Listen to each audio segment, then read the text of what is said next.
ரொம்ப மேலே இருக்கிறத கீழே நடத்துகிறோமா அவன் பண்ணிட்டே இல்லையா என்ன பேசுறது. Hi friends, new year special. Okay, hi friends, அனைவருக்கும் வணக்கம். நான் வந்து இன்றைக்கி சிக்கன் பிரியாணி செய்ய போகிறேன். சிக்கன் பிரியாணி எப்படி செய்ய போகிறேன்னு பார்க்கலாம் வாங்க. எனக்கு தெரிஞ்ச மெத்தடில் செய்கிறேன். நான் கொஞ்சம் டிஃப்ரெண்ட்டான மசாலா இன்றைக்கி போட போகிறேன். இது எப்போவுமே சிக்கன் மசாலா பண்ணி சிக்கன் மசாலா போட்டு செய்கிறதுக்கு இன்றைக்கி வித்தியாசமாக ஒரு மசாலா போட்டு செய்ய போகிறேன். அது நல்லா தான் இருக்குது. நான் ஆல்ரெடி ட்ரை பண்ணி சாப்பிட்டு பார்த்துட்டேன்.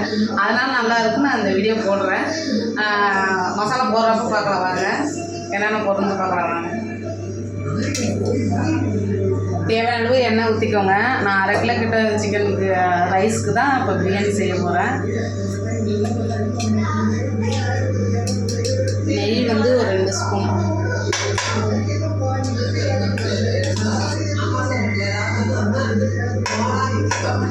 நான் ஆல்ரெடி வாங்கி வச்சுருக்கேங்க. இது பால் பண்ணையிலே நல்லா சுத்தமாக தான் கிடைக்கும்.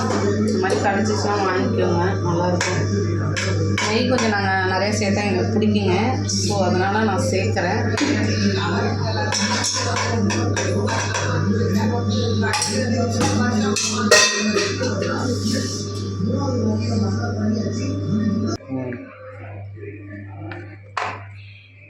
வண்டியா சோம்பு, பட்டை, கிராம்பு, ஒரு பிரியாணி பூ. என்ன பூங்க இது பேர் மறந்து போச்சு. அந்த பூ ஒன்று போட்டுக்கலாங்க.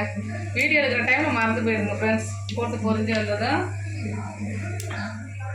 இப்போ நான் இதில் என்னென்ன எடுத்து வச்சுருக்கேன்னா, இஞ்சி பூண்டு பேஸ்ட்டு, அப்புறம் தக்காளி ஒரு 4 தக்காளி, பச்சை மிளகா 4, வெங்காயம் ஒரு 4. இது நல்லா பொரிஞ்சிடணும் ஃப்ரெண்ட்ஸ். பொரிஞ்சதும் போடலாம். வெங்காயத்தை போட்டுக்கலாம்.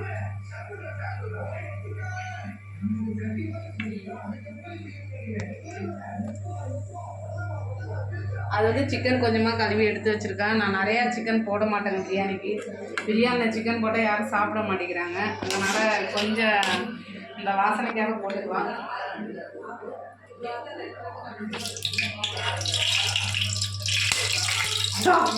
வெடிக்குது. கேமராமேன் துடிச்சு 2 அடிக்கு எட்ட போகிறாருங்க ஃப்ரெண்ட்ஸ்.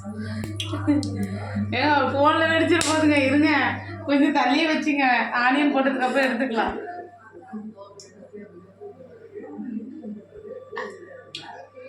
வெடிச்சிருக்குன்னு நினைக்கிறேன். வெடிச்சிருச்சு. வாங்க வாங்க வாங்க.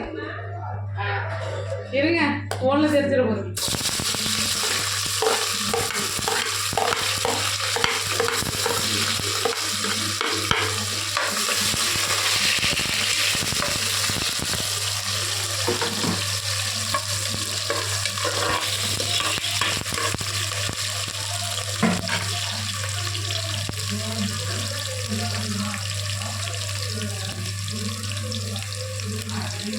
வெங்காயம் நல்லா கொஞ்சம் ப்ரௌன் கலர் வர அளவுக்கு வதக்கிக்கோங்க.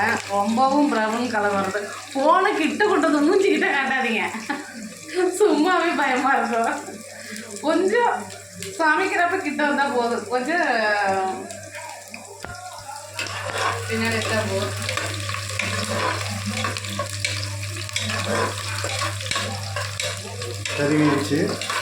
கறியிருச்சுங்க ஃப்ரெண்ட்ஸ். அதே கேமராமேன் ரகசியத்தெல்லாம் வெளியில் கொண்டு வரேன். கருகெல்லாம் இல்லை, அது அப்படி ஆயிடுச்சு. ஆனால் நல்லா இருக்கிறோம். அடாடாடாடா, இவர் வராது போதுங்க நம்மளை காட்டி கொடுக்குறதுக்கு. பர்ஃபெக்ட் சமையல்காரங்களாம் சொல்கிறீங்க ஃப்ரெண்ட்ஸ். சமைப்பேன், நல்லாயிருக்கும். நான் செஞ்சு சமைக்கிற மெத்தடில் சொல்கிறேன், அவ்வளோதான். பெரிய செப்பெல்லாம் கிடையாது. தெரிஞ்சு கழுகிருச்சு, அதையும் காட்டிகிட்டு இருக்கிறார் அந்த கேமராமேன். கேமராமேன் யாருங்க? என்ற வீட்டுக்காரர் தாங்க. இடையில ஏதாவது சாப்பிடும் போல இருந்தால் தக்காளி ஒன்று எடுத்து சாப்பிட்டுக்கலாம். இதெல்லாம் காட்டாத எப்போ இருக்கிறேன்.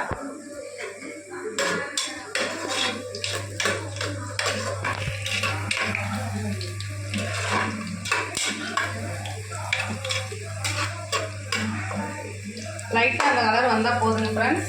இப்போ வந்து நம்ம இந்த பொசிஷனில் வந்து அரிஞ்சு வச்சுருக்கிற டொமாட்டோவை இதில் தள்ளுறோம்.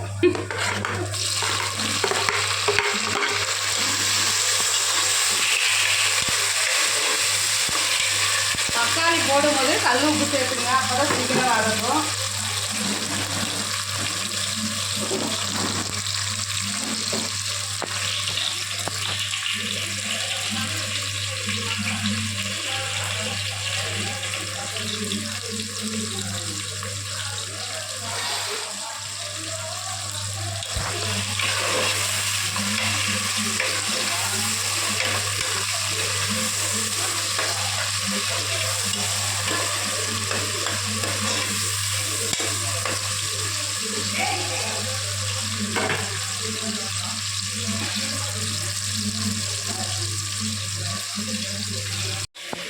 இப்போ நம்மகிட்ட புதினா இல்லை, அதனால இப்போ நம்ம என்ன பண்ண போகிறோம்னா, நம்ம வீட்டில் வந்து புதினா வச்சுருக்குறோம்.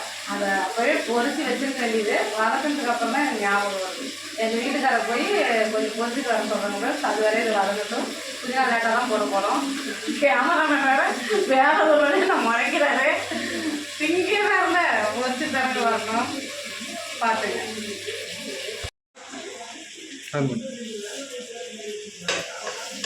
இங்கே காமிங்க. இங்கே பாருங்கள், நல்லா வந்து இஞ்சி பூண்டு பேஸ்ட்லாம் வதங்கிடுச்சு, தக்காளி வதங்கிடுச்சு, எண்ணெய் பிரிஞ்சு வந்துச்சு பாருங்கள். இந்த ஸ்டேஜில் லைட்டாக கொஞ்சம் தாங்க சிக்கன் எடுத்துக்கிறேன். பிரியாணியில் சிக்கன் போட்டால் சாப்பிட மாட்டாங்க, நான் ஒரு ஆள் தான் சாப்பிடணும். அதனால் அளவாக அந்த சிக்கனோட வாசனைக்காக கொஞ்சம் அப்படியே எடுத்துக்கணும்.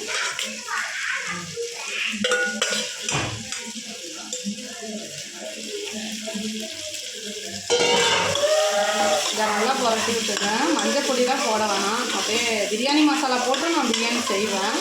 எனக்கு இந்த குழம்பு மசாலா மாதிரி எங்கள் அம்மா அரைச்சி கொடுப்பாங்க, அதை நான் எல்லாத்துக்குமே போடுவேன். அந்த டேஸ்ட் எனக்கு ரொம்ப பிடிக்குங்க. அதாவது சிக்கன் குழம்பு ஊற்றி சாப்பிட்ற மாதிரியே ஒரு ஃபீல் இருக்கும் அந்த பிரியாணி சமைச்சி முடிச்சதுக்கப்புறம். அந்த மசாலா போல் நான் போட போகிறேன். கூட இதுதாங்க அந்த மசாலா ஃப்ரெண்ட்ஸ். ஏங்க காமிங்க, இதை காமிங்க. கேமரா எனக்கு ட்ரைனிங் கொடுக்காம, இது வந்து ஒரு குழம்பு மசாலா தாங்க, சரிங்களா? இதுக்கு ஒரு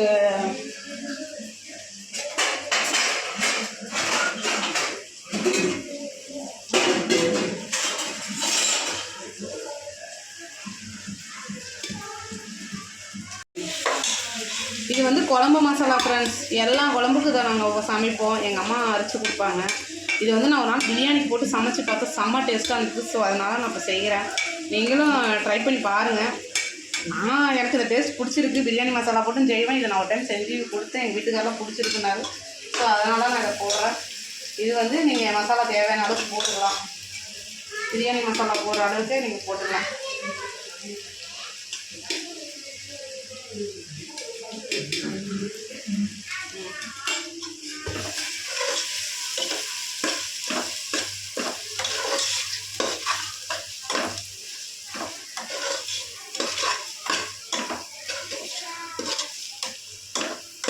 இதே சும்மா ஒரு கரெக்டாக பரட்டி விட்டுக்கலாம். நல்லா இருக்குங்க. நான் சாப்பிட்டு பார்த்துருக்கேன், நல்லா இருக்குது, அதனால தான் சொல்கிறேன். லைட்டாக கொஞ்சம் பச்சை வாடை போகிற வரையும் இருக்கட்டும். இன்னும் கொஞ்சம் போடலான்னு நினைக்கிறேன். எனக்கு எவ்வளோ மசாலா இருக்குன்னு எனக்கு ஒரு திட்டம் தெரியும். லைட்டாக அடி பிடிச்சிருக்கு. இது வந்து ஒன்றும் பிரச்சனை இல்லைங்க. நம்ம அரிசி போட்டு இப்படி கிளறி விட்டோம்னா வந்துடும்.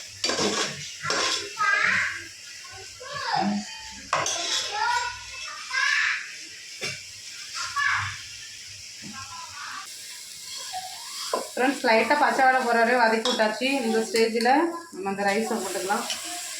அரிசியை போட்டு அது ஒரு நிமிஷம் அப்படியே கிண்டி விட்டோம்னா வச்சுங்க, அது ஒரு டேஸ்ட்.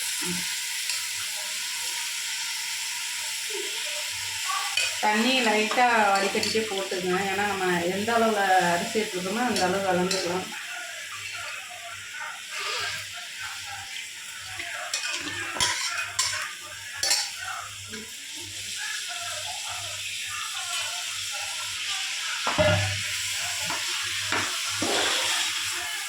கிளறும் போதே நல்ல ஒரு வாசனைகள் வருகிறது.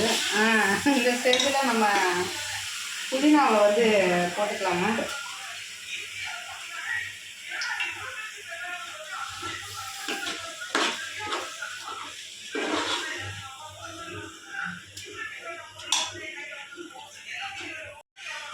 இந்த ஸ்டேஜில் லைட்டாக புதினா போட்டுங்க ஃப்ரெண்ட்ஸ். போட்டுட்டு இதால் 1.5 டம்ளர் தண்ணி எடுத்தால் 1.5 டம்ளர் ஊற்றிடலாம். சாரி, 1.5 டம்ளர் அரிசி எடுத்தால் 3 டம்ளர் ஊற்றிடலாம்.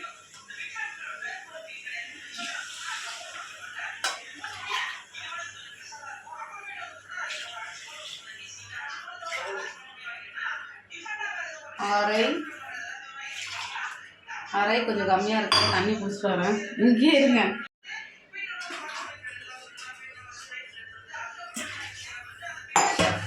அவ்வளோதான் ஃப்ரெண்ட்ஸ்.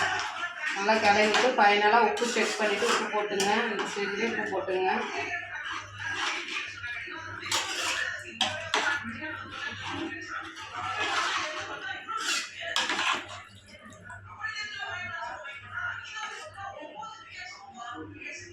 உப்பு கம்மியாக இருக்குது.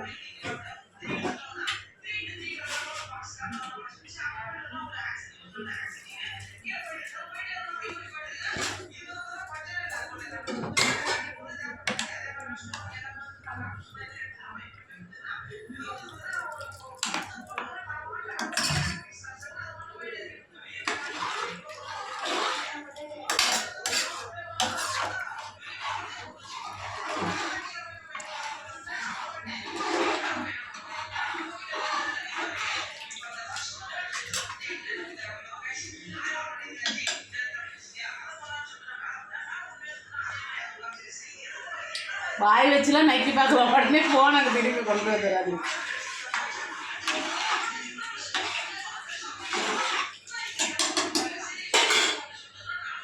அவ்வளோதான் ஃப்ரெண்ட்ஸ்.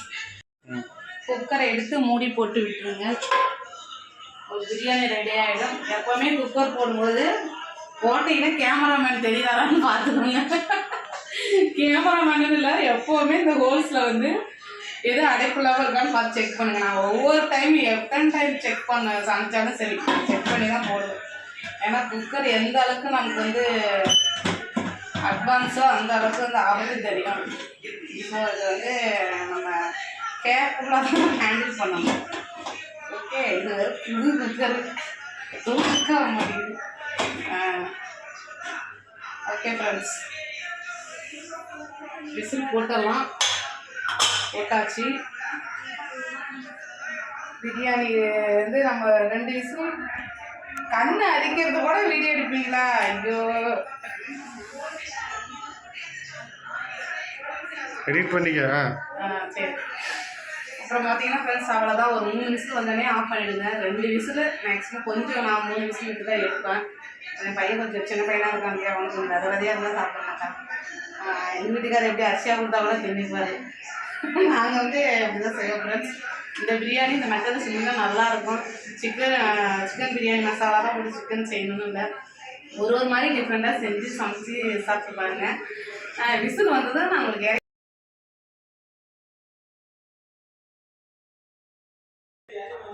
ஓகே ஃப்ரெண்ட்ஸ், ஃபைனலாக பிரியாணி ரெடி ஆகிடுச்சு. 2 அல்லது 3 விசில் விட்டு இறக்கிக்கோங்க. நான் தயிர் போட்டு செய்வேன், ஒரு நேரம் தயிர் போடாமே செய்வேன். இந்த டைம் நான் தயிர் சேர்த்துங்க. தயிர் போடாமல் தான் பிரியாணி செஞ்சுருக்கேன். எப்படி இருக்குன்னு பார்க்கலாம்.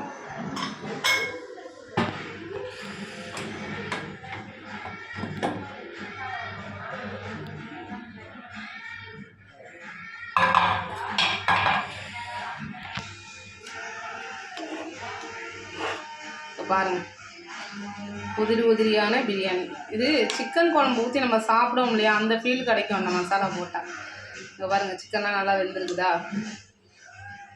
உதிரியான சிக்கன் பிரியாணி ரெடி. ஓகே, நீங்களும் இந்த மாதிரி ட்ரை பண்ணி பாருங்கள்.